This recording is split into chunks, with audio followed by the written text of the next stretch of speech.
ഇന്ന് നമ്മൾ കാണുന്ന ഭീകര പ്രവർത്തനങ്ങൾക്കും അതിർത്തി യുദ്ധങ്ങൾക്കും ഗാന്ധിയും ഉത്തരവാദിയാണെന്ന് പറഞ്ഞാൽ നിങ്ങളിൽ എത്ര പേര് വിശ്വസിക്കും? നമ്മുടെ പണം ജിന്നയ്ക്ക് കൊടുത്ത് നമുക്കെതിരെ യുദ്ധം ചെയ്യാൻ സഹായിച്ച ആളാണ് ഗാന്ധി. 1947 ഓഗസ്റ്റ് 16 രാവിലെ 6 മണിക്ക് റാവൽപിണ്ടിയിലെ കാഹുട്ട ഗ്രാമത്തിൽ നിന്ന് പുക പിടിച്ച് ഉയർന്നത് കണ്ടിട്ട് ഗ്രാമക്കാർ ഓടിയെത്തി. അവർ കണ്ടത് മനുഷ്യ ചരിത്രത്തിലെ ഏറ്റവും ഭയാനകമായ കാഴ്ചകളിൽ ഒന്നായിരുന്നു. 237 സിഖ് വീടുകളും 4 ഗുരുദ്വാരകളും കത്തി നശിച്ചിരിക്കുന്നു. 2263 സിഖുകാർ കൊല്ലപ്പെട്ടിരിക്കുന്നു. എന്നാൽ ഏറ്റവും ഭീകരം 93 സ്ത്രീകൾ കിണറ്റിൽ ചാടി ആത്മഹത്യ ചെയ്തിരുന്നു, അതും അവരുടെ മാനം കാത്തു സൂക്ഷിക്കാൻ വേണ്ടി. അതേ ദിവസം 1200 കിലോമീറ്റർ അകലെ പശ്ചിമ ബംഗാളിലെ കുമില്ല ജില്ലയിൽ നിന്ന് ദില്ലിയിലേക്ക് ഓടിയ ട്രെയിനിൽ നിന്ന് ലഭിച്ചത് 1800 ശവശരീരങ്ങളായിരുന്നു. പുരുഷന്മാർ, സ്ത്രീകൾ, കുട്ടികൾ എല്ലാം കൊല്ലപ്പെട്ടിരുന്നു. ട്രെയിനിന്റെ ഭിത്തികളിൽ രക്തം കൊണ്ട് എഴുതിയിരുന്നു യാ അല്ലാ യാ റാം. 2 മതങ്ങളുടെയും ദൈവങ്ങളെ നിലവിളിച്ചവരുടെ അവസാന പ്രാർത്ഥനകൾ. ഇതേ ദിവസം ബീഹാറിലെ പട്ന ജില്ലയിൽ 30,000 മുസ്ലിം സ്ത്രീകൾ കിണറുകളിൽ ചാടി മരിച്ചു. ജമാൽപൂരിൽ മാത്രം 35 സ്ത്രീകളുടെ മൃതദേഹങ്ങൾ കണ്ടെത്തി. അമൃത്സറിൽ പഞ്ചാബി മുസ്ലിം സ്ത്രീകളെ നഗ്നയായി പരേഡ് ചെയ്ത ശേഷം പൊതുസ്ഥലത്ത് വെച്ച് ബലാത്സംഗം ചെയ്യുകയും പിന്നീട് ജീവനോടെ കത്തിക്കുകയും ചെയ്തു. എന്താണ് ഇതിന്റെ കാരണം?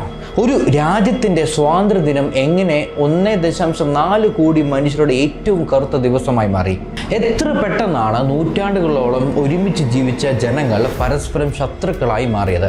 മതത്തിൻ്റെയും രാഷ്ട്രീയത്തിൻ്റെയും പേരിൽ സാധാരണ മനുഷ്യർ എങ്ങനെ രാക്ഷസന്മാരായി മാറി? സ്വാതന്ത്ര്യത്തിനെന്ന പേരിൽ ഇത്രയും വലിയ ക്രൂരതകൾ അനുഭവിക്കേണ്ടി വന്നത് എന്തുകൊണ്ടാണ്? രാഷ്ട്രീയ നേതാക്കന്മാരുടെ വ്യക്തിപരമായ അഭിലാഷങ്ങൾക്ക് വേണ്ടി സാധാരണ ജനങ്ങൾ എന്തുകൊണ്ട് ഇത്രയും വില ചുമക്കേണ്ടി വന്നു? ബ്രിട്ടീഷുകാരുടെ ഭിന്നിപ്പിച്ച് ഭരിക്കുക നയം എത്രമാത്രം ഈ ദുരന്തത്തിന് കാരണമായി?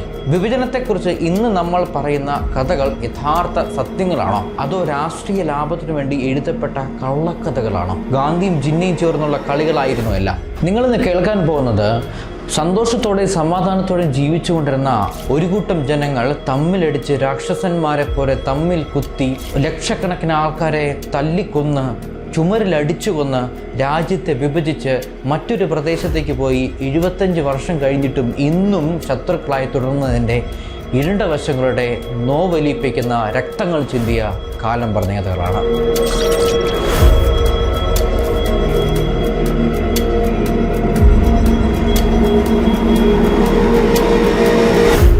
1947 ഓഗസ്റ്റ് 15 ഇന്ത്യക്ക് സ്വാതന്ത്ര്യം ലഭിച്ച ദിവസം. എന്നാൽ അതേ ദിവസം തന്നെ ഇന്ത്യ 2 രാജ്യങ്ങളായി വിഭജിക്കപ്പെട്ട ദിവസം കൂടിയായിരുന്നു അത്.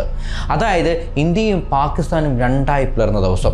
വിഭജനം എന്ന വാക്ക് കേൾക്കുമ്പോൾ നമുക്ക് തോന്നുന്നത് 2 പ്രദേശങ്ങൾ തമ്മിലുള്ള ഒരു സമാധാനപരമായ വിഭജനമാണെന്നാണ്. 1947 ഓഗസ്റ്റ് 15 ലോകം കണ്ടത് ബ്രിട്ടീഷ് സാമ്രാജ്യത്തിൽ നിന്നുള്ള ഇന്ത്യയുടെ വിമോചനമായിരുന്നു. എന്നാൽ ഇന്ത്യൻ ഉപഭൂഖണ്ഡത്തിലെ ജനങ്ങൾ അനുഭവിച്ചത് മനുഷ്യ ചരിത്രത്തിലെ ഏറ്റവും വലിയ ദുരന്തങ്ങളിൽ ഒന്നായിരുന്നു. മതത്തിന്റെ അടിസ്ഥാനത്തിൽ 2ആയി വിഭജിക്കപ്പെട്ട ഇരു പ്രദേശത്തു നിന്നും നൂറ്റാണ്ടുകളോളം ഒരുമിച്ച് ജീവിച്ച ജനങ്ങൾ പെട്ടെന്ന് പരസ്പരം ശത്രുക്കളായി മാറി. പശ്ചിമ പഞ്ചാബിലെ സിയാൽകോട്ടിൽ മാർച്ച് മാസത്തിൽ തന്നെ തുടങ്ങിയിരുന്നു കൊടും വേനൽ.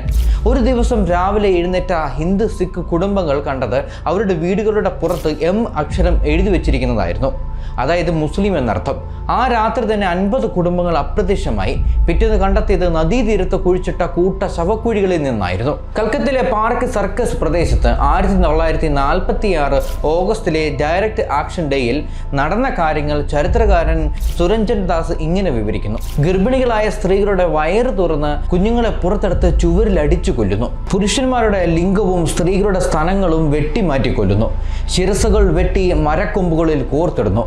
4 ദിവസത്തിനുള്ളിൽ 4000 പേർ മരിച്ചു, 15,000 പേർക്ക് പരിക്കേറ്റു. ബീഹാറിലെ ചപ്ര ജില്ലയിൽ ഒക്ടോബർ മാസത്തിൽ നടന്ന കാര്യം ഇതിലും ഭയാനകമായിരുന്നു. 30,000 മുസ്ലിങ്ങൾ ഒറ്റ ദിവസം കൊണ്ട് അപ്രത്യക്ഷമായി. പിന്നീട് കണ്ടെത്തിയത് 200 കിണറുകളിൽ നിറഞ്ഞു കവിഞ്ഞ് കിടക്കുന്ന മൃതദേഹങ്ങളായിരുന്നു. അതിൽ 90% സ്ത്രീകളും കുട്ടികളായിരുന്നു. ഗഡ്മുക്തേശ്വറിൽ 1946 നവംബറിൽ മുസ്ലിം സ്ത്രീകളെ വസ്ത്രങ്ങൾ ഉരിഞ്ഞ് നഗ്നരാക്കി നഗരത്തിലൂടെ പരേഡ് ചെയ്യിപ്പിച്ചു. പിന്നീട് പൊതുസ്ഥലത്ത് വെച്ച് കൂട്ടബലാത്സംഗത്തിന് ഇരയാക്കി. നോവാഖലിൽ, അതായത് ഇന്നത്തെ ബംഗ്ലാദേശിൽ, ആയിരക്കണക്കിന് സ്ത്രീകൾ തട്ടിക്കൊണ്ടു പോകപ്പെട്ടു. അവരെ നിർബന്ധിതമായി മതം മാറ്റി വിവാഹം കഴിപ്പിച്ചു. പ്രതിരോധിക്കാൻ ശ്രമിച്ച പുരുഷന്മാരെ പൊതുസ്ഥലത്ത് വെച്ച് പരിച്ഛേദന നടത്തിയ ശേഷം കൊലപ്പെടുത്തി. ചരിത്രത്തിൻ്റെ ഏറ്റവും വലിയ കുടിയേറ്റം വിഭജന പ്രഖ്യാപനത്തിന് ശേഷമാണ് ആരംഭിച്ചത്. മനുഷ്യ ചരിത്രത്തിലെ ഏറ്റവും വലിയ കുടിയേറ്റമായിരുന്നു അത്. 1.4 കോടിയിൽ നിന്ന് 2 കോടിയോളം ആളുകൾ നിർബന്ധിതമായി അവരുടെ വീടുകൾ വിട്ട് അതിർത്തിയുടെ മറുവശത്തേക്ക് കുടിയേറി പാർക്കേണ്ടി വന്നു. ഇത് അന്നത്തെ ലോക ജനസംഖ്യയുടെ 1%. പഞ്ചാബിലെ ഗുജറാൻവാലയിൽ നിന്ന് ഇന്ത്യയിലേക്ക് പോകുന്ന ഒരു ക്യാരവാനിൽ 50,000 സിഖുകാർ ഉണ്ടായിരുന്നു. അവരിൽ ഇന്ത്യയിലെത്തിയത് വെറും 3,000 പേർ മാത്രമാണ്. ബാക്കി എല്ലാവരും വഴിയിൽ വെച്ച് കൊല്ലപ്പെട്ടു. കൽക്കത്തയിൽ നിന്ന് ഢാക്കയിലേക്ക് പോകുന്ന ഒരു സ്റ്റീമറിൽ 2,000 ഹിന്ദുക്കൾ കയറിയിരുന്നു. സ്റ്റീമർ ഢാക്കയിലെത്തിയപ്പോൾ ജീവനോടെ കാണപ്പെട്ടത് 200 പേരെ മാത്രം. ബാക്കി എല്ലാവരെയും വഴിയിൽ വെച്ച് നദിയിലേക്ക് വലിച്ചെറിഞ്ഞിരുന്നു. വിഭജന കാലത്തെ ഏറ്റവും ഭീകരമായ അനുഭവം സ്ത്രീകളുടേതായിരുന്നു. ഏകദേശം 1,00,000 വരെ സ്ത്രീകൾ അപഹരിക്കപ്പെടുകയും, അതായത് തട്ടിക്കൊണ്ടു പോകപ്പെടുകയും ബലാത്സംഗത്തിന് ഇരയാകുകയും ചെയ്തു. എന്നാൽ യഥാർത്ഥ എണ്ണം ഇതിനേക്കാൾ വളരെ കൂടുതലായിരുന്നു എന്നാണ് ചരിത്രകാരന്മാരുടെ അഭിപ്രായം. ജമ്മു കാശ്മീരിലെ കത്തുവ പ്രദേശത്ത് മുസ്ലിം സ്ത്രീകളെ ദേവി എന്ന് വിളിച്ച് ക്ഷേത്രങ്ങളിൽ കൊണ്ടുപോയി അവിടെ വെച്ച് അവരുടെ മേൽ ബലാത്സംഗം നടത്തിയ ശേഷം കൊലപ്പെടുത്തി. രാവൽപിണ്ടിയിലെ കഹുട്ടയിൽ സിഖ് സ്ത്രീകൾ കൂട്ടമായി കിണറുകളിൽ ചാടി മരിച്ചത് മാനം രക്ഷിക്കാനായിരുന്നു. ജീവനോടെ പിടിക്കപ്പെട്ടാൽ ബലാത്സംഗത്തിനും നിർബന്ധിത മതപരിവർത്തനത്തിനും വിധേയമാകേണ്ടി വരുമെന്ന് അവർക്ക് നന്നായി അറിയാമായിരുന്നു. പഞ്ചാബിലെ ഷെയ്ഖ്പുരയിൽ മുസ്ലിം യുവതികൾ തട്ടിക്കൊണ്ടു പോകപ്പെടുകയും ശേഷം ഓം എന്ന് കത്തിക്കൊണ്ടെഴുതി. പിന്നീട് അവരെ ഹിന്ദു ദേവതകളാക്കി മാറ്റിയ ശേഷം വിറ്റഴിച്ചു. വിഭജനത്തിന്റെ ഏറ്റവും നിരപരാധികളായ ഇരകൾ കുട്ടികളായിരുന്നു. ലക്ഷക്കണക്കിന് കുട്ടികൾ മാതാപിതാക്കളെ നഷ്ടപ്പെട്ടു, അനാഥരായി.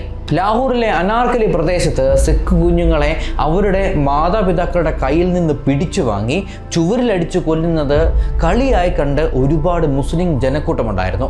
ജംഷഡ്പൂരിൽ ഹിന്ദു ജനക്കൂട്ടം മുസ്ലിം കുട്ടികളെ വായുവിലേക്ക് എറിഞ്ഞ് ബയനറ്റ് കൊണ്ട് കുത്തിത്തുളച്ചു. ആ കൊല്ലുന്ന കാഴ്ചകൾ കണ്ട് അവരെല്ലാവരും രസിച്ചു. അമൃത്സറിലെ ജാലിയൻ വാലാബാഗിന് സമീപം അനാഥരായ 500 കുട്ടികൾ റെയിൽവേ പാതയിൽ കിടത്തി ട്രെയിൻ കയറ്റി കൊല്ലപ്പെട്ടു. അവരുടെ മതം തെറ്റായിരുന്നു എന്ന കാരണത്താലാണ് ഇതെല്ലാം സംഭവിച്ചത്.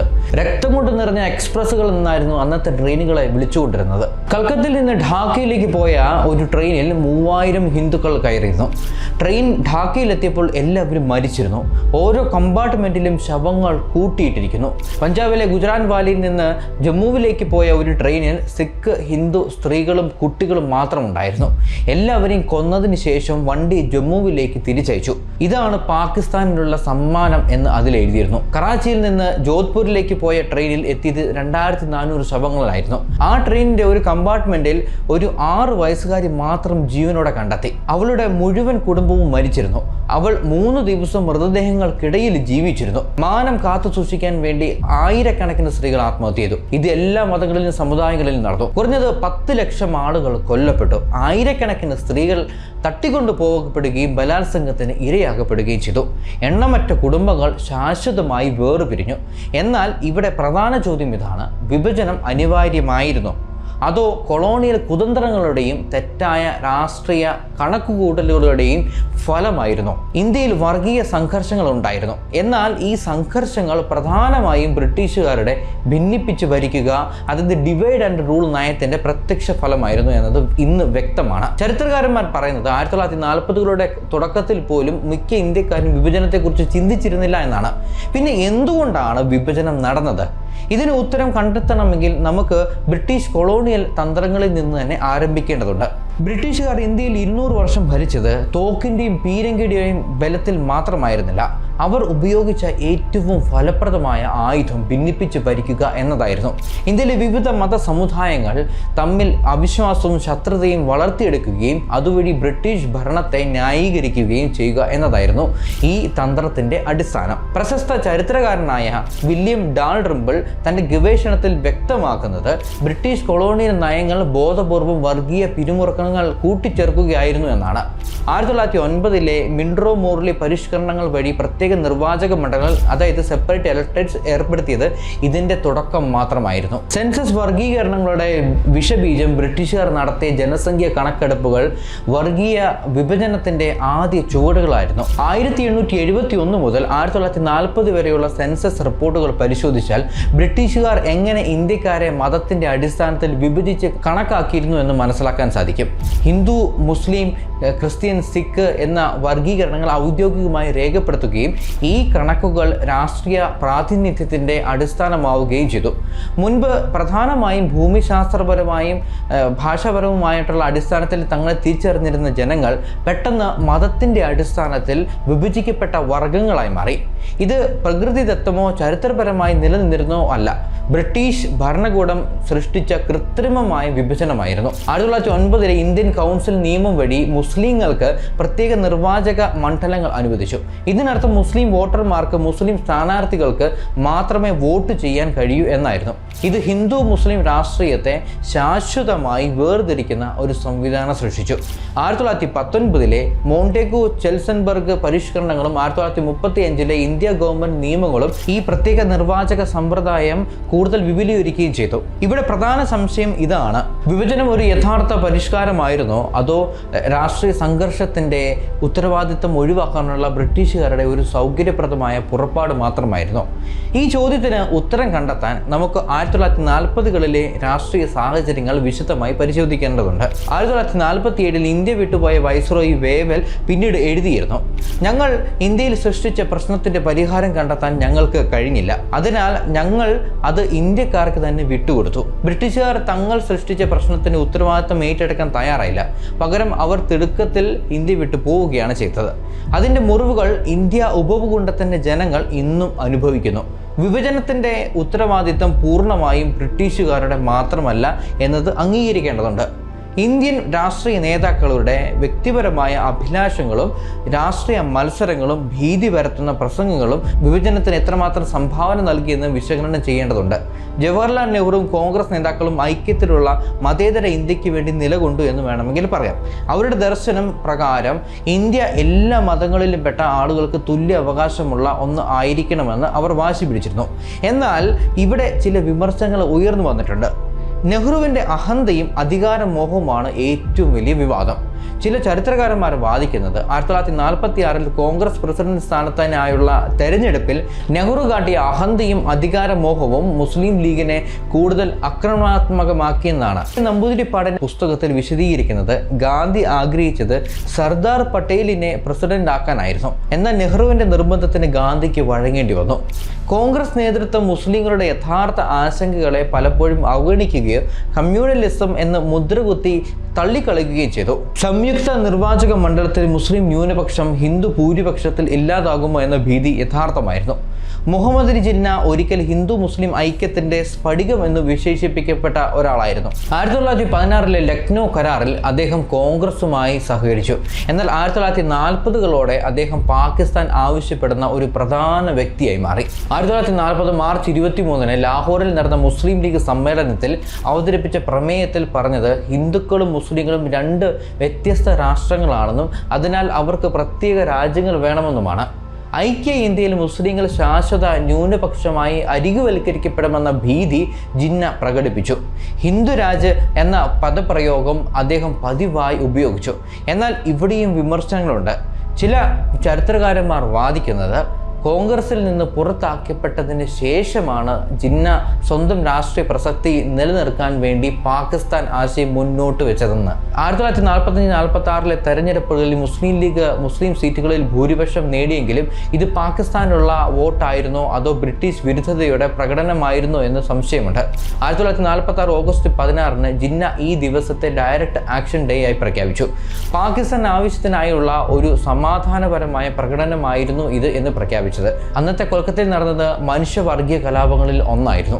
ഓഗസ്റ്റ് 16 രാവിലെ മുസ്ലിം ജനക്കൂട്ടം കൽക്കത്തയിലെ ഹിന്ദു ജില്ലകളിൽ ആക്രമണം നടത്തി. പ്രതികാര നടപടിയായി ഹിന്ദുക്കളും മുസ്ലിം പ്രദേശങ്ങളിൽ ആക്രമണം നടത്തി. 4 ദിവസത്തിനുള്ളിൽ 4000-ലധികം ആളുകൾ മരിച്ചു. 10,000-ലധികം പേർക്ക് പരിക്കേറ്റു.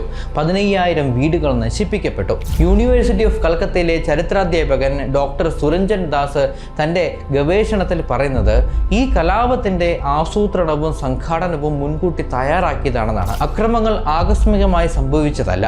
ഇതിൻ്റെ രാഷ്ട്രീയ പ്രത്യാഘാതങ്ങൾ വളരെ വലുതാണ്. കൽക്കത്ത കലാപം ബ്രിട്ടീഷുകാർക്കും കോൺഗ്രസ് നേതാക്കൾക്കും മുന്നിൽ ഒരു വ്യക്തമായ സന്ദേശം കൊടുത്തു. മുസ്ലിം ലീഗിന് വലിയ അളവിൽ ജനപിന്തുണയുണ്ട്. അവർ ബലപ്രയോഗത്തിന് തയ്യാറാണ്. ഇത് പിന്നീട് നോവാഖലിയിലും ബീഹാറിലും വ്യാപകമായ വർഗീയ കലാപങ്ങൾക്ക് തുടക്കമായി. ഇതോടൊപ്പം എല്ലാവർക്കും മനസ്സിലുണ്ടാവുന്ന ചോദ്യമാണ് വ്യക്തിപരമായ അഭിലാഷങ്ങളും രാഷ്ട്രീയ മത്സരവും ഭീതി ഭീതി പരത്തുന്ന പ്രചാരണങ്ങളും വിഭജനത്തിന് എത്രമാത്രം സംഭാവന നൽകി. ഈ വിഷയത്തിൽ ഗാന്ധിയുടെ പങ്ക് പ്രധാനമാണ്. പ്രത്യക്ഷത്തിൽ ഗാന്ധി വിഭജനത്തിനെതിരായിരുന്നു. എന്നാൽ അദ്ദേഹത്തിന്റെ നിലപാടുകളിലും പ്രവർത്തനങ്ങളിലും ചില പൊരുത്തക്കേടുകൾ ഉണ്ടായിരുന്നു എന്നത് വിമർശകർ ചൂണ്ടിക്കാണിക്കുന്നു. 1919-24 കാലഘട്ടത്തിൽ ഗാന്ധി ഖിലാഫത്ത് പ്രസ്ഥാനത്തെ പിന്തുണച്ചു. ഇത് തുർക്കിയിലെ ഇസ്ലാമിക മത നേതാവായിരുന്ന ഖലീഫയെ സംരക്ഷിക്കാനുള്ള മുസ്ലിം പ്രസ്ഥാനമായിരുന്നു. വിമർശകർ പറയുന്നത് ഇത് മതേതര രാഷ്ട്രത്തിന് നേരെ എതിരായിരുന്നു എന്നാണ്. ഗാന്ധിയുടെ വിഭജന കാലത്തെ ഏറ്റവും ക്രൂരമായ സംഭവം പൂർണ്ണമായി മനസ്സിലാക്കണമെങ്കിൽ അദ്ദേഹത്തിന്റെ ഏറ്റവും വിവാദപരമായ തീരുമാനങ്ങളിലൊന്ന് പരിശോധിക്കേണ്ടതുണ്ട്. 1948 ജനുവരി 13 ആരംഭിച്ച മരണം വരെയുള്ള ഉപവാസം. ഈ ഉപവാസം പ്രത്യക്ഷത്തിൽ ദില്ലിയിലെ സാമുദായിക സ്വസ്ഥതയ്ക്ക് വേണ്ടി ആയിരുന്നുവെങ്കിലും അതിൻ്റെ പ്രധാന ലക്ഷ്യങ്ങളിലൊന്ന് പാകിസ്ഥാന് നൽകേണ്ട 55 കോടി രൂപ പുറത്തിറക്കാൻ ഇന്ത്യൻ സർക്കാരിനെ നിർബന്ധിക്കുകയായിരുന്നു. 1947 ഒക്ടോബർ 22 പാകിസ്ഥാൻ ഓപ്പറേഷൻ ഗുൽമർഗ് എന്ന പേരിൽ കാശ്മീരിൽ ആക്രമണം ആരംഭിച്ചു. ആയിരക്കണക്കിന് പഷ്തൂൺ ഗോത്രവർഗ്ഗക്കാരെ ആയുധം നൽകി കാശ്മീരിലേക്ക് അയച്ചു. അവർ മുസാഫറാബാദിലും ബാരാമുല്ലയും ആക്രമിച്ച് കൂട്ടക്കൊലകൾ നടത്തി. 14,000 ജനസംഖ്യയുള്ള ബാരാമുല്ലയിൽ 2,000 പേർ മാത്രമാണ് അതിജീവിച്ചത്. ഈ സാഹചര്യത്തിലാണ് ഇന്ത്യൻ സർക്കാർ ന്യായമായും പാകിസ്ഥാനുള്ള പണം തടഞ്ഞുവെച്ചത്. യുദ്ധം നടത്തുന്ന ശത്രു രാജ്യത്തിന് പണം കൊടുക്കുന്നത് അവിവേകമാണെന്ന് സർദാർ പട്ടേലും മറ്റ് നേതാക്കളും കരുതി. 1948 ജനുവരി 13 ഗാന്ധി മരണം വരെയുള്ള ഉപവാസം സമരം ആരംഭിച്ചു. പ്രത്യക്ഷമായ കാരണം ദില്ലിയിലെ സാമുദായിക അസ്വസ്ഥതകളായിരുന്നു. എന്നാൽ അദ്ദേഹം വെച്ച 2 വ്യവസ്ഥകളിൽ ഒന്ന് ദില്ലിയിലെ എല്ലാ പള്ളികളും മുസ്ലിങ്ങളുടെ വീടുകളും അവർക്ക് തിരികെ നൽകണമെന്നായിരുന്നു. 2 പാകിസ്ഥാന് നൽകേണ്ട 55 കോടി രൂപ പുറത്തിറക്കണം എന്നായിരുന്നു. പള്ളികളും വീടുകളും കൈയടക്കിയത് പാകിസ്ഥാനിൽ നിന്ന് വന്ന ഹിന്ദു അഭയാർത്ഥികളായിരുന്നു. അവർ മാതാപിതാക്കളെയും കുട്ടികളെയും നഷ്ടപ്പെട്ട് എല്ലാം കൊള്ളയടിക്കപ്പെട്ട് ബന്ധുക്കൾ കൊല്ലപ്പെട്ട് എത്തിയവരായിരുന്നു. എന്നാൽ ഗാന്ധി അവരുടെ പ്രശ്നങ്ങൾക്ക് ഒരു വ്യവസ്ഥയും വെച്ചില്ല. 1948 ജനുവരി 16 പ്രാർത്ഥനാ സദസ്സിൽ ഗാന്ധി പറഞ്ഞു, 55 കോടി രൂപ പുറത്തിറക്കാനുള്ള മുൻ തീരുമാനം റദ്ദാക്കിയത് ഞാൻ ക്യാബിനറ്റിനെ പ്രശംസിക്കുന്നു. പ്രാന്തിൻ്റെ മധ്യത്തിൽ നമ്മുടെ ഏറ്റവും നല്ല പ്രതിനിധികൾ വിവേകം നിലനിർത്തുകയും അവരുടെ കയ്യിലുള്ള രാജ്യത്തിൻ്റെ കപ്പൽ തകരാതെ ധീരമായി സംരക്ഷിക്കുകയും ചെയ്യേണ്ടതല്ലേ? പിന്നെ പ്രേരണ എന്തിനായിരുന്നു? അത് എൻ്റെ ഉപവാസമായിരുന്നു. അത് മുഴുവൻ കാഴ്ചപ്പാട് മാറ്റി എന്നാണ് ഇവിടെ ഗാന്ധി ലജ്ജയില്ലാതെ സ്ഥിരീകരിക്കുന്നത്. ഈ മരണോപവാസം നടന്നത് പാകിസ്ഥാൻ കാശ്മീരിൽ യുദ്ധം നടത്തുന്ന സമയത്താണ് എന്നത് അത്യന്തം ഗുരുതരമായ കാര്യമാണ്. ലഫ്റ്റനന്റ് ജനറൽ PG കാമത്ത് അദ്ദേഹത്തിൻ്റെ ലേഖനത്തിൽ ചൂണ്ടിക്കാട്ടുന്നത് യുദ്ധത്തിലേർപ്പെട്ട ഒരു രാജ്യം ശത്രു രാജ്യത്തിന് പണസഹായം നൽകിയ മറ്റൊരു ഉദാഹരണം ലോകത്തെങ്ങും ഉണ്ടാവില്ല എന്നാണ്. വ്യവസായി ഘനശ്യാം ദാസ് ബിർള ഗാന്ധിയെ പറഞ്ഞു മനസ്സിലാക്കാൻ ശ്രമിച്ചിരുന്നു. യുദ്ധം ചെയ്യുന്ന പാകിസ്ഥാന് പണം നൽകിയാൽ അതിൻ്റെ അനന്തരഫലങ്ങൾ മോശമായിരിക്കും. ആ പണം ഇന്ത്യക്കെതിരെ ആയുധങ്ങൾ വാങ്ങാൻ പാകിസ്ഥാൻ ഉപയോഗിക്കും. എന്നാൽ ഗാന്ധി അതിന് വഴങ്ങിയില്ല. അവസാനം ഗാന്ധി മരണപ്പെടാതെ ഇരിക്കാൻ സർക്കാരിന് ആ പണം പാകിസ്ഥാന് കൊടുക്കേണ്ടി വന്നു.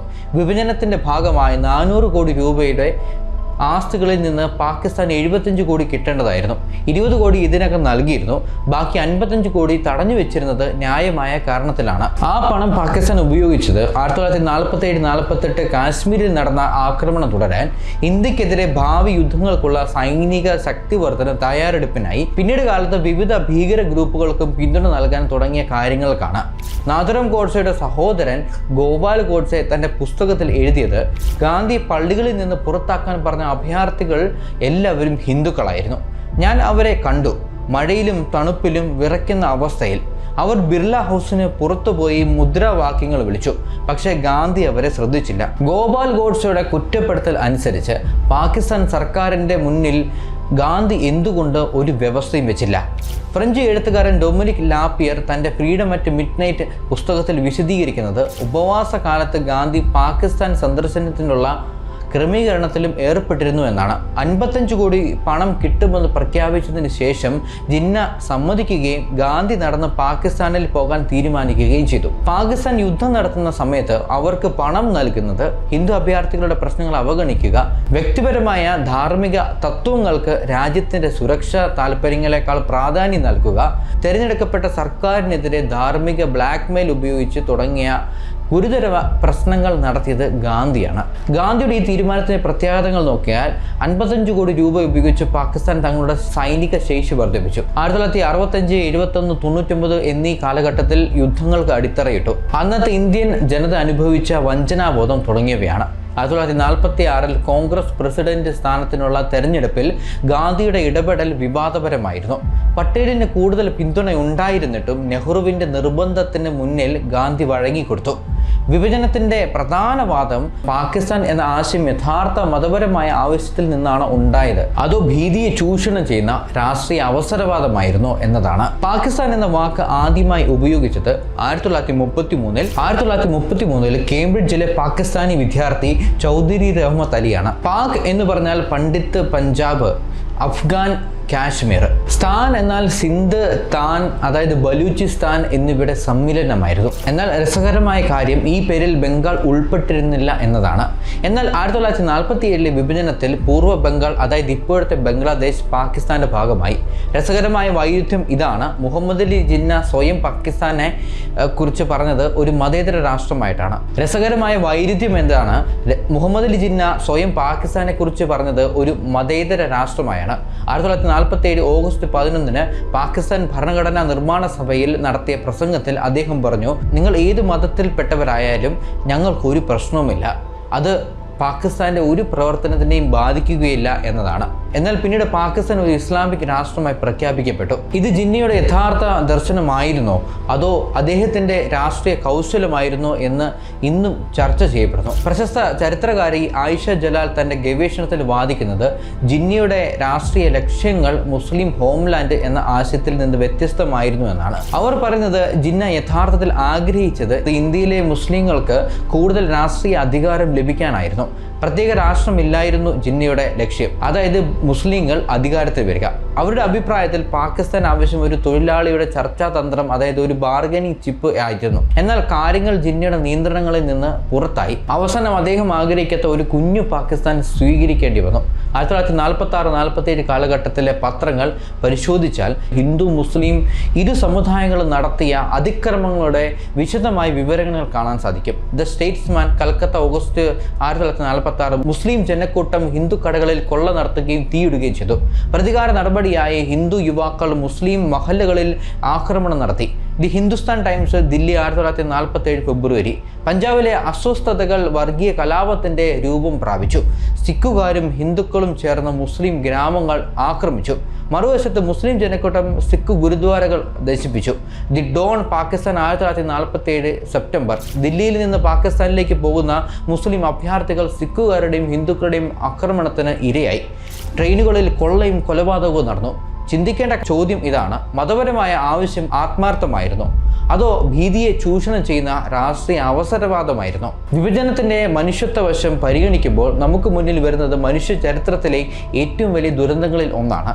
സംഖ്യകൾ മാത്രം പറഞ്ഞാൽ പോരാത്ത ഒരു ദുരന്തം. ഏകദേശം 2 കോടി ആളുകൾ നിർബന്ധമായി അവരുടെ വീടുകൾ വിട്ട് അതിർത്തിയുടെ മറുവശത്തേക്ക് പോകേണ്ടി വന്നു. ഇത് അന്നത്തെ ഇന്ത്യൻ ജനസംഖ്യയുടെ 4% വരും. ഔദ്യോഗിക കണക്കുകൾ പ്രകാരം 2 ലക്ഷം മുതൽ 10 ലക്ഷം വരെ ആളുകൾ കൊല്ലപ്പെട്ടു. എന്നാൽ ഈ കണക്കുകൾ വളരെ കുറച്ച് കാണിച്ചതാണെന്ന് ചരിത്രകാരന്മാർ വാദിക്കുന്നു. ഡോക്ടർ ഇഷ്തിയാഖ് അഹമ്മദിന്റെ കണക്ക് പ്രകാരം 20 ലക്ഷം ആളുകൾ വരെ മരിച്ചിരിക്കാം എന്നാണ്. 75,000 മുതൽ 1 ലക്ഷം സ്ത്രീകൾ വരെ ബലാത്സംഗപ്പെടുകയും ഇരയാവുകയും ചെയ്തു. അനേകർ നിർബന്ധിത വിവാഹത്തിനും വിധേയരായി.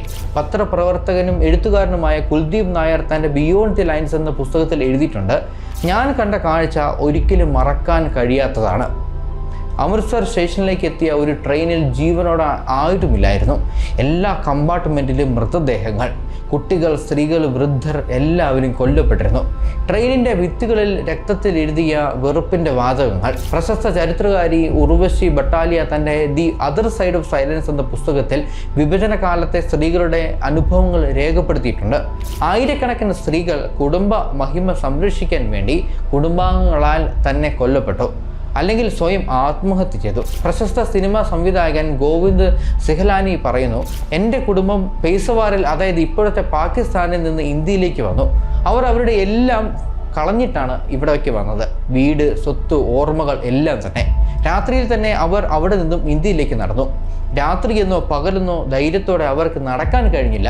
വിഭജനത്തിന് ശേഷം ഇന്ത്യയിലും പാകിസ്ഥാനിലും ആയിരക്കണക്കിന് അഭയാർത്ഥി ക്യാമ്പുകൾ സ്ഥാപിക്കേണ്ടി വന്നു. ഈ ക്യാമ്പുകളിലെ അവസ്ഥ കണ്ട് നടുങ്ങിയ ഐക്യരാഷ്ട്ര സംഘടനയുടെ പ്രതിനിധികളുടെ റിപ്പോർട്ടുകൾ പിന്നീട് പ്രസിദ്ധീകരിക്കപ്പെട്ടു. ഹരിയാനയിലെ കുരുക്ഷേത്രയിൽ 2 ലക്ഷത്തോളം അഭയാർത്ഥികൾ താമസിച്ചിരുന്നു. ഒരു കുടുംബത്തിന് ലഭിച്ചിരുന്നത് 6x8 അടി സ്ഥലം മാത്രമാണ്. കുടിവെള്ളം, ശുചിത്വം, വൈദ്യസഹായം എല്ലാം വളരെ പരിമിതമായിരുന്നു. കോടിക്കണക്കിന് കുടുംബങ്ങൾ ശാശ്വതമായി ഭിന്നിക്കപ്പെട്ടു. കുട്ടികൾക്ക് മാതാപിതാക്കളെ നഷ്ടപ്പെട്ടു, മാതാപിതാക്കൾക്ക് കുട്ടികളെ നഷ്ടപ്പെട്ടു. പിന്നീട് വർഷങ്ങളോളം അവർ തൻ്റെ മാതാപിതാക്കളെയും കുട്ടികളെയും തിരിഞ്ഞുകൊണ്ടേയിരുന്നു. ചിന്തിക്കേണ്ട ചോദ്യം ഇതാണ്: ഏതെങ്കിലും രാഷ്ട്രീയ യുക്തിക്ക് ഇത്രയും വലിയ തോതിലുള്ള മനുഷ്യ ക്രൂരതകളെ ന്യായീകരിക്കാൻ കഴിയുമോ? വിഭജനത്തിൻ്റെ പ്രത്യാഘാതങ്ങൾ 1947 അവസാനിച്ചില്ല. അതിൻ്റെ വിഷബീജങ്ങൾ ഇന്നും ദക്ഷിണേഷ്യയിൽ സജീവമാണ്. അതുകൊണ്ട് തന്നെ പിന്നീടുള്ള കാശ്മീർ സംഘർഷം വിഭജനത്തിൻ്റെ പ്രത്യക്ഷ ഫലമാണ്. വിഭജനത്തിൻ്റെ ഏറ്റവും വലിയ പാരമ്പര്യം കാശ്മീർ സംഘർഷമാണ്. 1947 ഒക്ടോബറിൽ പാകിസ്ഥാൻ ഗോത്രവർഗ്ഗക്കാരായ അഫ്രീദികൾ, പഷ്തുലുകൾ കാശ്മീരിൽ ആക്രമണം നടത്തിയതോടെ തുടങ്ങിയ സംഘർഷം 75 വർഷങ്ങൾക്ക് ശേഷം ഇന്നും പരിഹരിക്കപ്പെട്ടിട്ടില്ല. കാശ്മീരിലെ ഹിന്ദു രാജാവായ മഹാരാജ ഹരിസിംഗ് വിഭജനത്തിൻ്റെ സമയത്ത് സ്വതന്ത്രമായി തുടരാൻ ആഗ്രഹിച്ചു. എന്നാൽ പാകിസ്ഥാനി ആക്രമണം അദ്ദേഹത്തെ ഇന്ത്യയിൽ ചേരാൻ നിർബന്ധിതനാക്കി. തുടർന്ന് നെഹ്റു കാശ്മീർ പ്രശ്നം ഐക്യരാഷ്ട്ര സുരക്ഷാ കൗൺസിലിൽ കൊണ്ടുപോയത് ഇന്ത്യയുടെ ചരിത്രത്തിലെ ഏറ്റവും വലിയ രാഷ്ട്രീയ തെറ്റുകളിൽ ഒന്നായി കണക്കാക്കപ്പെടുന്നു. ഇത് കാശ്മീർ പ്രശ്നത്തെ അന്താരാഷ്ട്രീയവൽക്കരിക്കുകയും ചൈനയും അമേരിക്കയും പോലുള്ള വിദേശ ശക്തികളെ ഈ പ്രശ്നത്തിൽ ഇടപെടാൻ അവസരം നൽകുകയും ചെയ്തു. വിഭജനത്തിന് ശേഷം ഇന്ത്യയും പാകിസ്ഥാനും തമ്മിൽ 4 പ്രധാന യുദ്ധങ്ങൾ നടന്നു.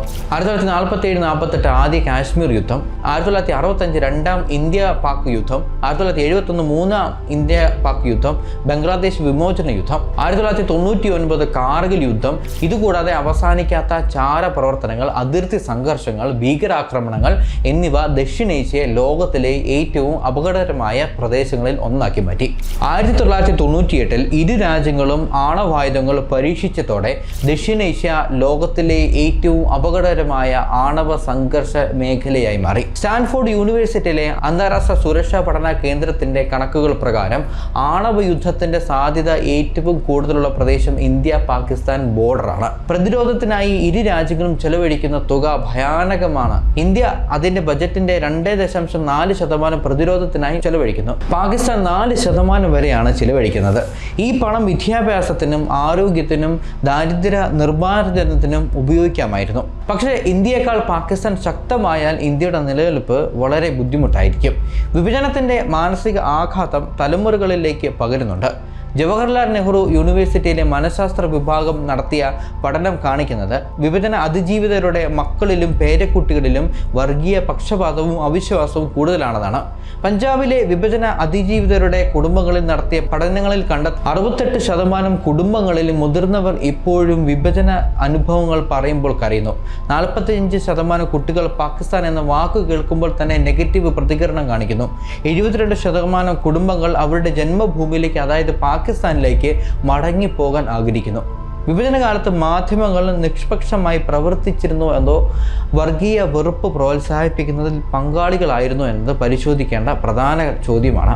വിഭജനകാലത്തെ പത്രങ്ങൾ പലപ്പോഴും പക്ഷപാതപൂർണമായ റിപ്പോർട്ടിംഗ് നടത്തിയിരുന്നു. ഹിന്ദു, മുസ്ലിം, സിഖ് സമുദായങ്ങളുടെ പത്രങ്ങൾ അവരവരുടെ സമുദായത്തിൻ്റെ കഷ്ടപ്പാടുകൾ മാത്രം ഉയർത്തിക്കാട്ടുകയും മറ്റു സമുദായങ്ങളെ പൈശാചികമായി ചിത്രീകരിക്കുകയും ചെയ്തു. ഉദാഹരണത്തിന് ദ ഹിന്ദുസ്ഥാൻ ടൈംസ് കൊടുത്ത 1946 ഒക്ടോബറിലെ ഒരു വാർത്തയുടെ തലക്കെട്ട് ഇങ്ങനെയായിരുന്നു: മുസ്ലിം ഗുണ്ടകൾ നിരപരാധികളായ ഹിന്ദുക്കളെ കൊന്നൊടുക്കുന്നു. എന്നാൽ അതേ ദിവസം നടന്ന ഹിന്ദുക്കൾ മുസ്ലിങ്ങളെ ആക്രമിച്ച സംഭവം പ്രധാന പേജിൽ റിപ്പോർട്ട് ചെയ്യപ്പെട്ടിട്ട് പോലുമില്ല. ദ ഡോൺ എന്ന മുസ്ലിം ലീഗ് പത്രം 1947 ഏപ്രിലിൽ കൊടുത്ത തലക്കെട്ട് ഇങ്ങനെയായിരുന്നു: ഹിന്ദു ഫാസിസ്റ്റുകൾ മുസ്ലിം കുട്ടികളെ പോലും കൊല്ലുന്നു. എന്നാൽ മുസ്ലിങ്ങൾ നടത്തിയ പ്രധാന അതിക്രമങ്ങളെ പ്രതിരോധ പ്രവർത്തനമെന്ന് അവർ വിശേഷിപ്പിച്ചു. ഇത് തന്നെയാണ് ഇന്നും ഹമാസ് ഇസ്രായേൽ യുദ്ധത്തെയും മുസ്ലിങ്ങൾ ഉപയോഗിക്കുന്ന ഗൂഢതന്ത്രം. പത്രങ്ങൾ പലപ്പോഴും വിശദമായ വസ്തുതാ വിവര പരിശോധന നടത്താതെ കിംവദന്തികൾ പ്രസിദ്ധീകരിച്ചു. മറ്റൊരു സമുദായം കുഴിബോംബുകൾ തയ്യാറാക്കുന്നു, പള്ളികളിൽ ക്ഷേത്രങ്ങളിൽ ആയുധങ്ങൾ ശേഖരിക്കുന്നു തുടങ്ങിയ അടിസ്ഥാനരഹിതമായ വാർത്ത വാർത്തകൾ ജനങ്ങളിലേക്ക് പരിഭ്രാന്തി ഉണ്ടാക്കാൻ വേണ്ടി സൃഷ്ടിച്ചു. സിഖുകാർ മുസ്ലിം കുട്ടികളെ കുന്തം കൊണ്ട് കുത്തിക്കൊല്ലുന്നു എന്ന കിംവദന്തി ചില പത്രങ്ങളിൽ വാർത്തയായി പ്രസിദ്ധീകരിക്കപ്പെട്ടു. ഇതിന് യാതൊരു തെളിവുമില്ലായിരുന്നുവെങ്കിലും ഈ വാർത്ത വലിയ തോതിലുള്ള പ്രതികാര ആക്രമണങ്ങൾക്ക് കാരണമായി. ആകാശവാണിയും പാകിസ്ഥാൻ റേഡിയോയും വിഭജന കാലത്ത് വളരെ പക്ഷപാതപൂർണമായ പ്രചാരണം നടത്തി. ഓരോ സമുദായത്തിൻ്റെയും വീരഗാഥകൾ പ്രചരിപ്പിക്കുകയും ശത്രുവിനെതിരെ ജനങ്ങളെ പ്രേരിപ്പിക്കുകയും ചെയ്തു. ചിന്തിക്കേണ്ട ചോദ്യം ഇതാണ്: മാധ്യമങ്ങളുടെ റിപ്പോർട്ടിംഗ് നിഷ്പക്ഷമായിരുന്നു അതോ ഉന്മാദം സൃഷ്ടിക്കുന്നതിൽ പങ്കാളികളായിരുന്നു എന്നതാണ്. ഇന്ത്യയിലും പാകിസ്ഥാനിലും വിഭജനത്തെക്കുറിച്ച് പഠിപ്പിക്കുന്ന രീതി തികച്ചും വ്യത്യസ്തമാണ്. ഇത് ഇരു രാജ്യങ്ങളിലെയും ജനങ്ങൾക്ക് വ്യത്യസ്തമായ ചരിത്രബോധം നൽകുന്നു. ഇന്ത്യയിലെ NCERT പാഠപുസ്തകങ്ങളിൽ വിഭജനം പ്രധാനമായും ഇങ്ങനെ അവതരിപ്പിക്കപ്പെടുന്നു: ബ്രിട്ടീഷ് ഭിന്നിപ്പിച്ച് ഭരിക്കുക നയം വർഗീയ വിഭജനത്തിന്റെ പ്രധാന കാരണം. മുസ്ലിം ലീഗിന്റെ വേർപിരിയൽ വാദം ദേശീയ ഐക്യത്തിന് എതിരായിരുന്നു. കോൺഗ്രസ് മതേതരത്വത്തിനും ഐക്യത്തിനും വേണ്ടി പോരാടി. ഗാന്ധി ഏറ്റവും നല്ല മനുഷ്യൻ. വിഭജനം ദുഃഖകരമായ അനിവാര്യത ആയിരുന്നു. പാകിസ്ഥാനിലെ പാഠപുസ്തകങ്ങൾ വിഭജനത്തെക്കുറിച്ച് തികച്ചും വ്യത്യസ്തമായി അവതരിപ്പിക്കുന്നു. ഇസ്ലാമിക് ഐഡന്റിറ്റി സംരക്ഷിക്കാനുള്ള ന്യായമായ സമരം. ഹിന്ദു ആധിപത്യത്തിൽ നിന്നുള്ള മോചനം ആയിരുന്നു പാകിസ്ഥാൻ. മുഹമ്മദ് അലി ജിന്ന മുസ്ലിങ്ങളുടെ മഹാനായ നേതാവ്. ഇന്ത്യ വർഗീയമായ ഹിന്ദു രാഷ്ട്രമാണ്. ചരിത്ര വികൃതീകരണത്തിന്റെ ഉദാഹരണങ്ങൾ നോക്കിയാൽ ഇന്ത്യയിൽ ജിന്നയുടെ മതേതര പ്രസംഗങ്ങൾ പലപ്പോഴും പരാമർശിക്കപ്പെട്ടിട്ടില്ല. കോൺഗ്രസ് നേതാക്കളുടെ തെറ്റുകൾ കുറച്ചു കാണിക്കപ്പെടുന്നു. കോൺഗ്രസ് ഏറ്റവും നല്ല പാർട്ടിയായിരുന്നു എന്നും ഗാന്ധി ഏറ്റവും നല്ല നേതാവാണെന്നും പഠിപ്പിക്കുന്നു. അതോടൊപ്പം ഗാന്ധിയുടെ വർഗീയ വംശീയ സ്വഭാവങ്ങൾ എല്ലാം മറച്ചുവെക്കുകയും ചെയ്തു. പാകിസ്ഥാനിലെ തെറ്റിദ്ധരിപ്പിക്കലനുസരിച്ച് വിഭജന ആക്രമണങ്ങളിൽ മുസ്ലിങ്ങളുടെ പങ്ക് ഒഴിവാക്കപ്പെടുന്നു. ഇന്ത്യയിലെ മുസ്ലിങ്ങളുടെ നിലവിലെ അവസ്ഥ തികച്ചും നെഗറ്റീവായി ചിത്രീകരിക്കുന്നു. വർത്തമാനകാലത്തെ രാഷ്ട്രീയ പ്രഭാഷണങ്ങളിൽ വിഭജന ചരിത്രം പലപ്പോഴും തെറ്റായ രീതിയിലാണ് പഠിപ്പിക്കുന്നത്. അവർ ഹിന്ദു ദേശീയവാദ ലക്ഷ്യങ്ങൾക്ക് വേണ്ടി ചരിത്രം പുനരാഖ്യാനം ചെയ്യപ്പെടുന്നു. ഇന്ത്യയിലും ഇതുപോലുള്ള കള്ള പ്രചരണങ്ങൾ കാണാൻ സാധിക്കും. മുസ്ലിങ്ങൾ സ്വാതന്ത്ര്യ സമരത്തിൽ പങ്കാളികളായില്ല. പാകിസ്ഥാൻ സൃഷ്ടിച്ചത് മുസ്ലിങ്ങളാണ്. അവർ ഇവിടെ രണ്ടാംകിട പൗരന്മാരാണ്. പാകിസ്ഥാനിലാണെങ്കിലോ ഇന്ത്യ ഒരിക്കലും മുസ്ലിങ്ങളെ തുല്യരായി കാണാൻ സാധിക്കാത്തൊരു രാജ്യമാണ്. വിഭജനത്തെ ഇസ്ലാമിൻ്റെ വിജയമായി ചിത്രീകരിക്കാൻ തുടങ്ങിയ പല പ്രശ്നങ്ങളും കാണാൻ സാധിക്കും. പ്രധാന ചോദ്യം: നമ്മൾ ചരിത്രത്തിൽ നിന്ന് പഠിക്കുകയാണോ അതോ ചിലർ കരുതിക്കൂട്ടി എഴുതിയ നുണക്കഥകളെ ചരിത്രമാണെന്ന് തെറ്റിദ്ധരിച്ച് പഠിക്കുകയാണോ? 2025 വിഭജനത്തിന് 78 വർഷങ്ങൾ കഴിഞ്ഞ ഇപ്പോഴും ഇന്ത്യയും പാകിസ്ഥാനും തമ്മിലുള്ള ബന്ധം പിരിമുറുക്കത്തിൽ തന്നെ തുടരുകയാണ്. വിഭജനം ഒരു പരിഹാരമായിരുന്നോ അതോ അനന്തമായ സംഘർഷത്തിന് തുടക്കമായിരുന്നോ? ഈ വിഭജനത്തിനും പരിണാമം സംഭവിച്ചിട്ടുണ്ട്. വിഭജനത്തിന് 24 വർഷം കഴിഞ്ഞപ്പോൾ ഇസ്ലാമിക് ദേശീയത എന്ന അടിത്തറയിൽ നിർമ്മിച്ച പാകിസ്ഥാൻ വീണ്ടും വിഭജിക്കപ്പെട്ടു. കിഴക്കൻ പാകിസ്ഥാൻ, അതായത് ഇപ്പോഴത്തെ ബംഗ്ലാദേശ്, പടിഞ്ഞാറൻ പാകിസ്ഥാനിൽ നിന്ന് വേർപെട്ട് സ്വതന്ത്ര രാഷ്ട്രമായി. ഇത് രണ്ട് രാഷ്ട്ര സിദ്ധാന്തത്തിൻ്റെ അടിത്തറയെ തകർത്തു. മതം മാത്രം രാഷ്ട്രീയം കെട്ടിപ്പടുത്താൻ പര്യാപ്തമല്ലെന്ന് ഇത് തെളിയിച്ചു. തുടർന്ന് പാകിസ്ഥാൻ ആധുനിക ലോകത്തിലെ ഭീകരവാദത്തിന്റെ ഒരു പ്രധാന കേന്ദ്രമായി മാറി. അൽ ഖൈദ നേതാവ് ഒസാമ ബിൻ ലാദൻ പാകിസ്ഥാനിൽ ഒളിച്ചു കഴിഞ്ഞു. ലെറ്റ്, ജെയ്ഷെ മുഹമ്മദ് പോലുള്ള ഭീകര സംഘടനകൾ പാകിസ്ഥാനിൽ ഇന്ന് പ്രവർത്തിക്കുന്നു. 2008 മുംബൈ ആക്രമണം, 2001 പാർലമെന്റ് ആക്രമണം, 2019 പുൽവാമ, 2025 പഹൽഗാം ആക്രമണം പോലുള്ള സംഭവങ്ങൾ നമുക്ക് കാണാൻ സാധിക്കും. അതായത് 1998 പോക്രാൻ 2, ചഗായ് 1 പരീക്ഷണങ്ങളോടെ ഇരു രാജ്യങ്ങളും ആണവ ശക്തികളായി. ഇത് ദക്ഷിണേഷ്യയിൽ ലോകത്തിലെ ഏറ്റവും അപകടകരമായ ആണവ മേഖലയാക്കി മാറ്റി. കാർഗിൽ സംഘർഷത്തിനിടയിൽ പാകിസ്ഥാൻ ആണവായുധത്തിന്റെ ഉപയോഗത്തെക്കുറിച്ച് ഭീഷണിപ്പെടുത്തിയിരുന്നു. അന്നത്തെ പാകിസ്ഥാനി പ്രധാനമന്ത്രി നവാസ് ഷെരീഫ് പിന്നീട് അഭിമുഖങ്ങളിൽ സ്ഥിരീകരിച്ചത് സൈന്യത്തിലെ ചില വിഭാഗങ്ങൾ ആണവായുധ ഉപയോഗത്തിന് വേണ്ടി സമ്മർദ്ദം ചെലുത്തിയിരുന്നുവെന്നാണ്. വിഭജനത്തിന്റെ സാമ്പത്തിക പ്രത്യാഘാതങ്ങൾ ഇന്നും തുടരുകയാണ്. സ്വാഭാവിക വ്യാപാര പങ്കാളികളായ ഇന്ത്യയും പാകിസ്ഥാനും തമ്മിലുള്ള വ്യാപാരം വളരെ പരിമിതമാണ്. ചേംബർ ഓഫ് കൊമേഴ്സിന്റെ കണക്കുകൾ പ്രകാരം സാധാരണഗതിയിൽ ഇരു രാജ്യങ്ങളും തമ്മിൽ വർഷം $37 ബില്യൺ വരെ വ്യാപാരം നടത്താമായിരുന്നു എന്നാണ്. എന്നാൽ ഇപ്പോഴത്തെ വ്യാപാരം $2 ബില്യൺ മാത്രമാണ്. ഇത് വർഷം 76 ബില്യൺ പ്രതിരോധത്തിനായി ചിലവഴിക്കുന്നു. പാകിസ്ഥാൻ 11 ബില്യണും. ഈ തുക വിദ്യാഭ്യാസത്തിനും ആരോഗ്യത്തിനും അടിസ്ഥാന സൗകര്യങ്ങൾക്കുമായി ചെലവഴിക്കാമായിരുന്നു. വിഭജനത്തിന്റെ ഭാഗമായി പാരമ്പര്യമായി കാശ്മീരിലും മറ്റ് അതിർത്തി പ്രദേശങ്ങളിലും ഗുരുതരമായ മനുഷ്യാവകാശ പ്രശ്നങ്ങൾ നിലനിന്നിരുന്നു. കാശ്മീരിൽ സേനയുടെ അധിക സാന്നിധ്യം, അസം, പശ്ചിമ ബംഗാൾ എന്നിവിടങ്ങളിൽ അനധികൃത കുടിയേറ്റക്കാരുടെ പ്രശ്നം, ബലൂചിസ്ഥാൻ, സിന്ധ് എന്നിവിടങ്ങളിൽ വിഘടനവാദ പ്രസ്ഥാനങ്ങൾ തുടങ്ങിയവ കാണാൻ സാധിക്കും. ഇന്ത്യയും പാകിസ്ഥാനും തമ്മിലുള്ള ജലപങ്കിടൽ വിഭജനത്തിന്റെ മറ്റൊരു പാരമ്പര്യമാണ്. സിന്ധു നദീജല ഉടമ്പടി ലംഘിക്കപ്പെടുന്നുവെന്ന് ഇരു രാജ്യങ്ങളും പരസ്പരം ആരോപിക്കുന്നു. കാലാവസ്ഥാ വ്യതിയാനത്തിൻ്റെ പശ്ചാത്തലത്തിൽ ഈ പ്രശ്നം കൂടുതൽ ഗുരുതരമായി മാറുകയാണ്. വിഭജനം ഒരു പരിഹാരമായിരുന്നോ അതോ അനന്തമായ സംഘർഷത്തിന്റെ തുടക്കമായിരുന്നോ എന്ന ചോദ്യം വളരെ പ്രധാനമാണ്. 78 വർഷങ്ങൾക്ക് ശേഷം ഈ ചോദ്യത്തിന് ഉത്തരം സ്പഷ്ടമാണ്. വിഭജനം ഒരു പരിഹാരമായിരുന്നില്ല, മറിച്ച് ഒരു പ്രശ്നത്തിന് പകരം ഡസൻ കണക്കിന് പ്രശ്നങ്ങൾ ഉണ്ടാക്കിയെടുക്കുക മാത്രമായിരുന്നു. ബ്രിട്ടീഷുകാർ നേടിയത് സംഘർഷത്തിന്റെ ഉത്തരവാദിത്തത്തിൽ നിന്ന് രക്ഷപ്പെടലായിരുന്നു.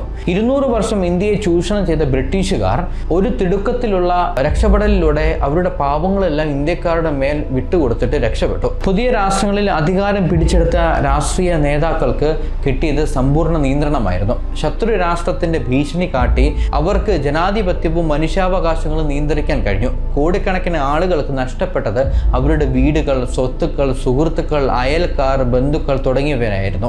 മാത്രമല്ല ലക്ഷക്കണക്കിന് ആളുകൾക്ക് ജീവൻ തന്നെ നഷ്ടമായി. ഇന്നത്തെ കുട്ടികൾ പിറന്നു വീഴുന്നത് വെറുപ്പിന്റെയും അവിശ്വാസത്തിന്റെയും അന്തരീക്ഷത്തിലാണ്. ദക്ഷിണേഷ്യയിലെ 1.5 ബില്യൺ ജനങ്ങൾക്ക് കിട്ടുന്നത് ഭയത്തിന്റെയും പിരിമുറുക്കത്തിന്റെയും ജീവിതമാണ്. ഇരു രാജ്യങ്ങളിലെയും ദാരിദ്ര്യ നിർമ്മാർജ്ജനം, വിദ്യാഭ്യാസ വികസനം, ആരോഗ്യ പുരോഗതി എന്നിവ മാരകമായി ബാധിക്കപ്പെട്ടു. പ്രതിരോധത്തിനായി ചെലവഴിക്കുന്ന കോടിക്കണക്കിന് ഡോളറുകൾ മനുഷ്യ വികസനത്തിനായി ഉപയോഗിക്കാമായിരുന്നു. വിഭജനത്തെക്കുറിച്ചുള്ള ചർച്ചകൾ പലപ്പോഴും ദേശീയവാദ നിഷേധത്തിലാണ് അവസാനിക്കുന്നത്. നമ്മൾ ശരിയായിരുന്നു, അവർ തെറ്റായിരുന്നു എന്ന മനോഭാവം. എന്നാൽ യഥാർത്ഥ പഠനത്തിൻ്റെ ആവശ്യം സത്യസന്ധമായ ആത്മവിമർശനമാണ്. ഇന്ത്യയിൽ മുസ്ലിം ആശങ്കകളെ അവഗണിച്ചതിൻ്റെ ഉത്തരവാദിത്തം നെഹ്റുവിൻ്റെ വ്യക്തിപരമായ അഹന്ത, ഗാന്ധിയുടെ ആശയക്കുഴപ്പം, കാലുവാരൽ, പാകിസ്ഥാനിലാണെങ്കിൽ ജിന്നയുടെ രാഷ്ട്രീയ അവസരവാദിത്വം, ഡയറക്റ്റ് ആക്ഷൻ്റെ പോലുള്ള ആക്രമണ പ്രേരണകൾ, വിഭജനത്തിൻ്റെ മുറിവുകൾ ഇന്നും പൂവണിഞ്ഞിട്ടില്ല. ഇത് മാറ്റാൻ ഇനിയും കാലതാമസം പാടില്ല. ഇരു രാജ്യങ്ങളിലെയും പാഠപുസ്തകങ്ങളിൽ നിന്ന് വെറുപ്പ് വരുത്തുന്ന ഉള്ളടക്കം നീക്കം ചെയ്യുക. സത്യസന്ധമായ ചരിത്ര വിദ്യാഭ്യാസം നൽകുക. സെൻസേഷണൽ വാർത്താ റിപ്പോർട്ടിങ്ങിന് പകരം സമാധാന പത്രപ്രവർത്തനം, അതായത് പീസ് ജേർണലിസം പ്രോത്സാഹിപ്പിക്കുക. വിസ നിയന്ത്രണങ്ങളെ ലഘൂകരിച്ച് ജനങ്ങൾക്കിടയിൽ കൂടുതൽ സമ്പർക്കം പ്രാപ്തമാക്കുക. വ്യാപാരവും നിക്ഷേപവും പ്രോത്സാഹിപ്പിച്ച് പരസ്പര ആശ്രിതത്വം വർദ്ധിപ്പിക്കുക. NGOകളും സിവിൽ സൊസൈറ്റി സംഘടനകളും സമാധാന നിർമ്മാണത്തിൽ കൂടുതൽ സജീവമാകുക. വിഭജനം മനുഷ്യ ചരിത്രത്തിലെ ഒരു ദുരന്തമായിരുന്നു. പ്രത്യേകിച്ചും ഇത് കാണിച്ചു തരുന്നത് എത്ര പെട്ടെന്ന് നൂറ്റാണ്ടുകളോളം ഒരുമിച്ച് ജീവിച്ച ജനങ്ങളെ മതത്തിൻ്റെയും രാഷ്ട്രീയത്തിൻ്റെയും അടിസ്ഥാനത്തിൽ ശത്രുക്കളാക്കി മാറ്റാൻ സാധിക്കും എന്നതാണ്. അതുകൊണ്ട് തന്നെ ഒരിക്കൽ പോലും മറ്റൊരു രാജ്യത്തോട് യുദ്ധം ചെയ്യാത്ത ഒരേ ഒരു രാജ്യം അത് ഇന്ത്യ മാത്രമാണ്. ഇനിയും ഇതുപോലുള്ള കലാപങ്ങളും യുദ്ധങ്ങളും ഉണ്ടാവാതിരിക്കട്ടെ. മതവിശ്വാസങ്ങളും രാഷ്ട്രീയങ്ങളും അവനവൻ്റെ മനസ്സിൽ മാത്രം ഒതുങ്ങട്ടെ. അതിൻ്റെ പേരിൽ വെട്ടും കുത്തും കൊലപാതകങ്ങളും അത് നമുക്കെന്തിനാ? ജനാധിപത്യം ഭരണമല്ല, ക്രമീകരണമാണ്. വീഡിയോ ഇഷ്ടമായെങ്കിൽ ചാനൽ സബ്സ്ക്രൈബ് ചെയ്യുക. മറ്റൊരു വീഡിയോയിൽ കാണാം. Thank you for watching.